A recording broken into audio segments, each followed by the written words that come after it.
સ્વાગત છે ફરી એકવાર આપણી યુટ્યુબ ચેનલ નકોમર્સની અંદર। મિત્રો આજના વિડીયોની અંદર આપણે વાત કરવાના છીએ સંકટ મોચન યોજના કે મિત્રો આ યોજના લાભ કેવી રીતે મળશે, લાભ કેટલો મળશે અને ક્યારે મળશે અને કેના આગળથી મળશે એ સંપૂર્ણ માહિતી છે આ વિડીયોની અંદર જોવાના છે। તો એની પહેલાં મિત્રો આપણી યુટ્યુબ ચેનલને સબસ્ક્રાઇબ ન કરેલી હોય તો તેને સબસ્ક્રાઇબ કરશો અને બાજુમાં આવતા બેલ આઇકોન એટલે કે ઘંટડીના નિશાન ઉપર ક્લિક કરશો। મેં કોઈ બી વિડીયો અપલોડ કરશું તમને તેની નોટિફિકેશન છે સૌથી પ્રથમ મળતી રહેશે।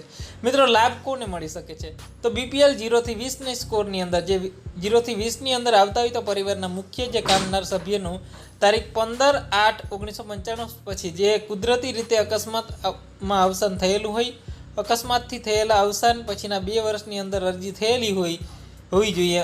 અરજીના જે નામંજૂર થઈ હોય તેવા સંજોગોમાં છે એ નામંજૂરીની જે હુકમ તારીખ 60 દિવસોમાં છે સમય મર્યાદામાં જિલ્લા કલેક્ટરની જે એપિલેટ ઓથોરિટી ફરી અરજી કરી શકાશે।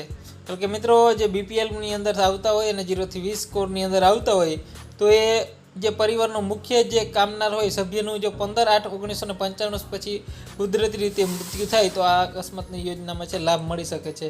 તો મિત્રો આ લાભમાં કેટલો લાભ મળશે તેમાં 20,000ની મર્યાદામાં છે સહાય આપવામાં આવશે। લાભ ક્યાંથી મળશે કે ગ્રામ્ય વિસ્તારમાં તાલુકા પંચાયત અને નગરપાલિકા માટે છે પ્રાંત કચેરીનો તમારે સંપર્ક કરવાનો રહેશે। મિત્રો એની અંદર જે કયા પુરાવા જોશે તો અરજદારની ઉંમરનો પુરાવો જોશે, પતિના મરણનો દાખલો, જે મરણ પામનાર વ્યક્તિની ઉંમરનો દાખલો, રેશન કાર્ડની નકલ, બીપીએલનો દાખલો, મામલતદાર સમક્ષ સોગંદનામું અને વિધવા હોવા અંગેનું પ્રમાણપત્ર અને બેંક પાસબુકની નકલ અને આધાર કાર્ડની નકલ।